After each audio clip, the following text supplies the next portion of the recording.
how was your week? I hope that you've been doing well. Did you enjoy the piggy bank that you got on your doorstep? Did you decorate it? Last week we talked about God's special tent that the workers made.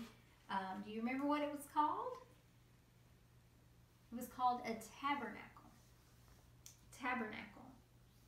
And so Moses told the people to bring money, jewelry, and cloth for the Lord's worship tent. God's people brought their nicest things to thank the Lord by giving their nice things. Moses chose the special workers that had the talent that built everything just as God said. And it was beautiful. And do you remember your memory verse for last week? The memory verse for last week was all God's people brought gifts to help build God's special tent. Exodus 35:22. All God's people brought gifts to help build God's special tent. Okay. So this week we're going to continue on with that story, and it's called The Cloud. The Cloud. And this is our picture if you want to look at it while I'm reading the story today. And this is Moses, and you see the cloud and you see the people. All right. So sit back and relax. And here we go. Moses and the people had built a special worship tent, God's tabernacle. The people had given money and jewelry and colorful cloth to help build God's special tent. Skilled workers helped sew the curtains, carve the wood, and build the furniture. They made everything just as God told them. Everyone saw that God's special tent was very beautiful.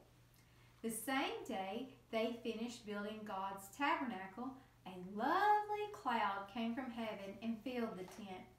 Everyone knew that the Lord had come to be with them.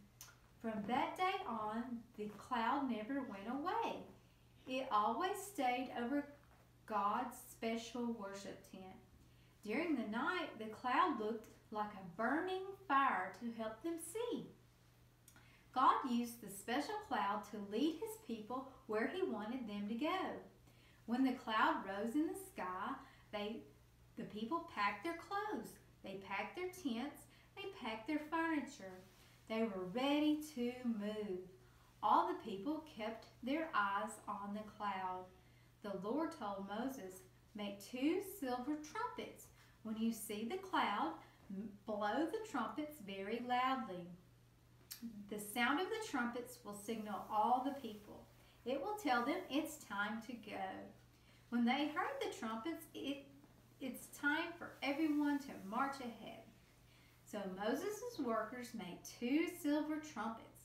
When the cloud rose into the sky, everyone heard the sound of blowing trumpets. God's people followed the clouds wherever it went. When the clouds turned left, God's people turned left. When the clouds turned right, God's people turned right. All the people kept their eyes on the cloud. The people learned to obey God by watching the cloud. Every time the cloud moved, Moses' helpers blew the trumpets. Everyone heard the sound, and all the people moved at the same time. No one got lost. The family stayed together. During all the years God's people were in the desert, the Lord led them with this special cloud. The cloud showed them where God wanted them to go. God's people were glad to keep their eyes on the cloud and to follow the Lord. Okay, so let's summarize the story. A shining cloud filled the tent where God's people worshiped the Lord.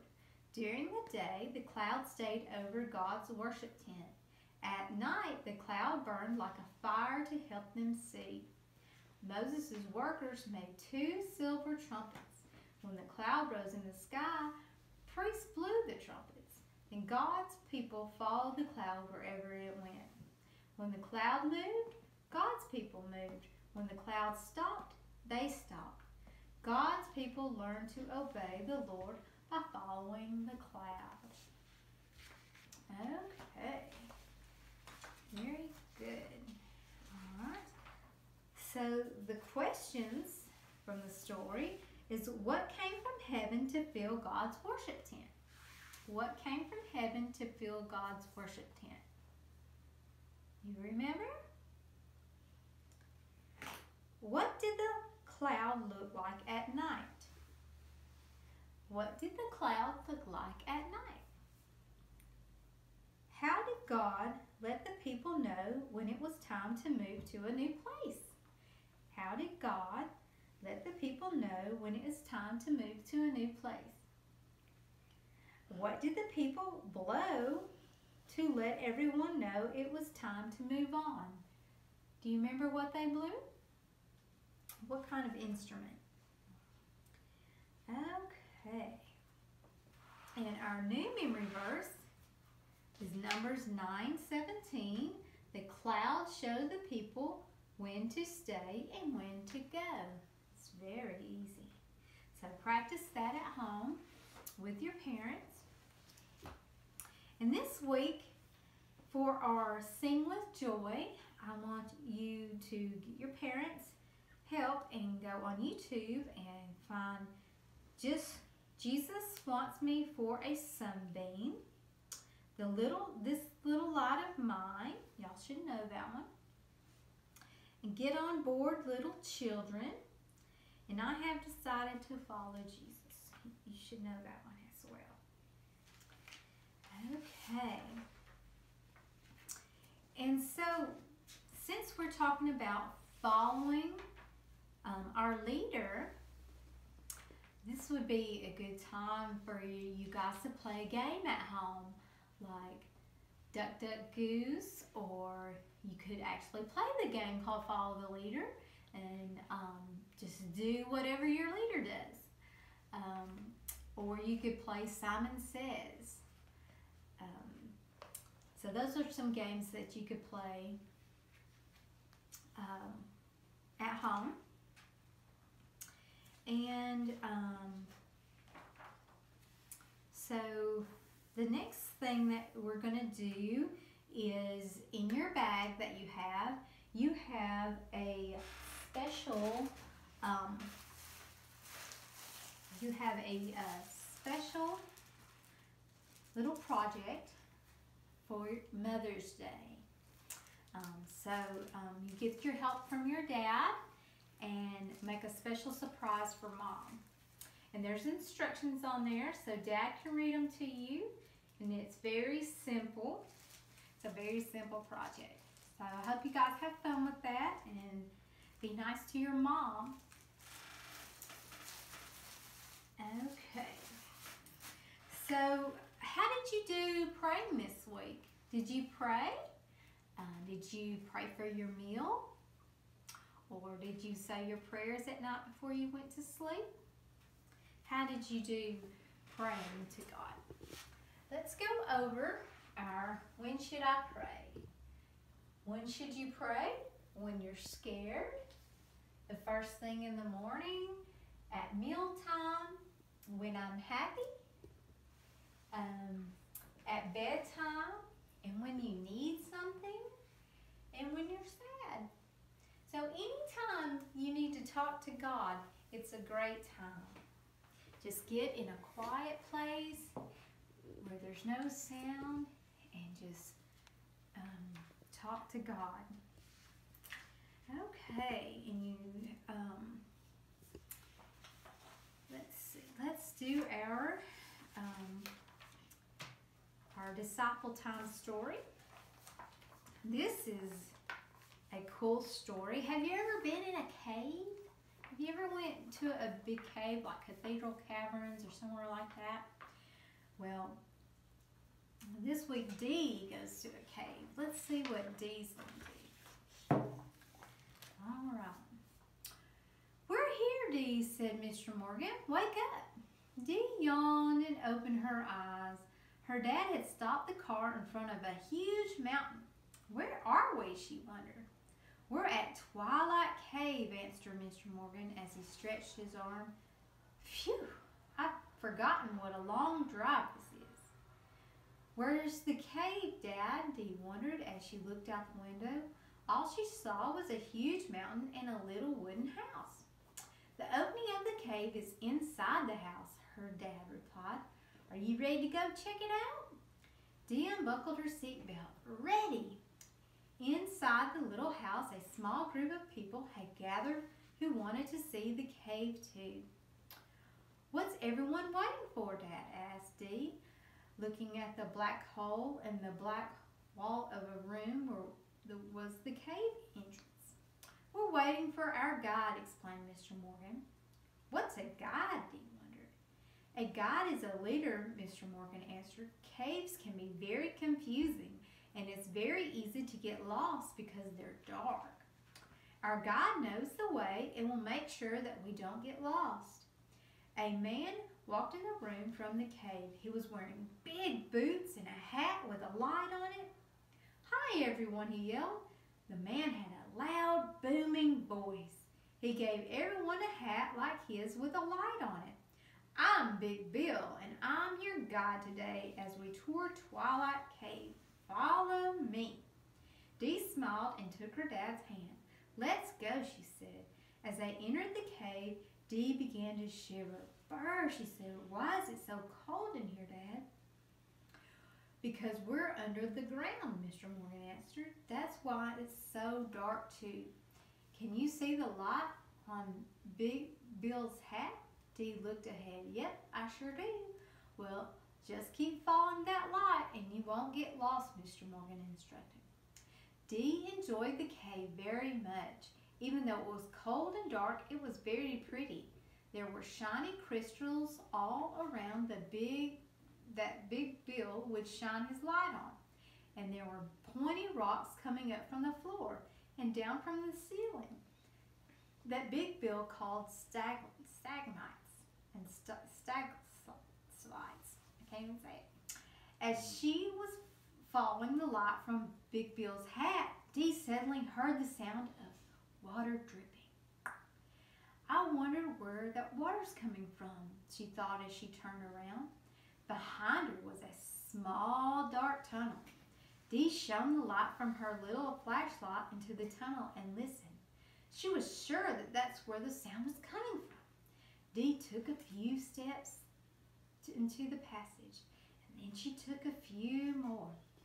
There was the water dripping into a little pool from a crack in the rock. "Look at this, Dad," she said. When she turned around, her dad wasn't there. "Dad," she called. Dee was frightened. She could hear Big Bill's loud voice, but she didn't see anyone.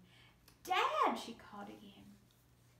Dee, stay where you are," she heard her dad shout back. Soon she saw a light in the tunnel, and then Big Bill was there. "Well, hello, Dee," he said. "Don't worry, I'll take you back to the group." He picked her up and carried her back to her dad and the others. "I'm sorry I got lost, Dad," Dee said. "I just turned around for a second and then you were gone." "That's why it's important to always follow the guide, Dee," answered Mr. Morgan as he gave her a hug. "By following the people who lead us, we can be sure that we'll be safe." "Thanks, Big Bill, and thanks, Dad. I won't ever forget that lesson," Dee said, and she never did. Okay, so what were Dee and her dad visiting? What was the name of the place they were visiting? Who led them around the cave? What happened when Dee went to find the dripping sound? And what lesson did Dee learn? Okay.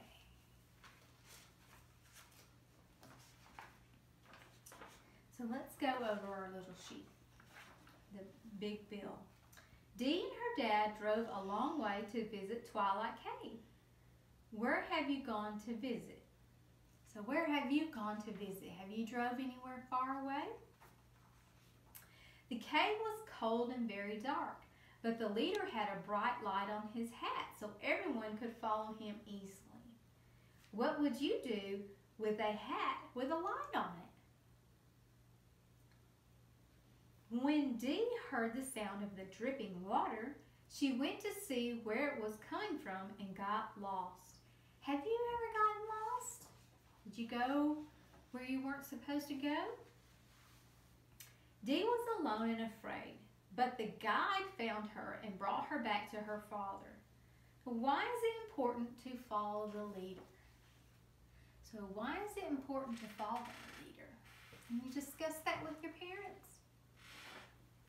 Okay, so our other sheet on the back, it says follow your leaders. Find ways to the important people who lead. So take a crayon and just try to get through this maze and see if you can find a way to the leader.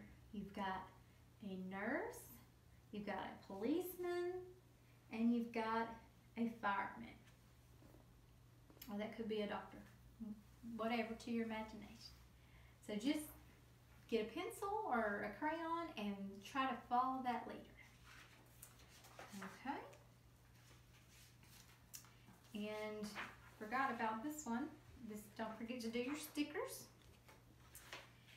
And I believe that's all we have for today. I hope y'all are doing well, and we will see you again soon. Bye.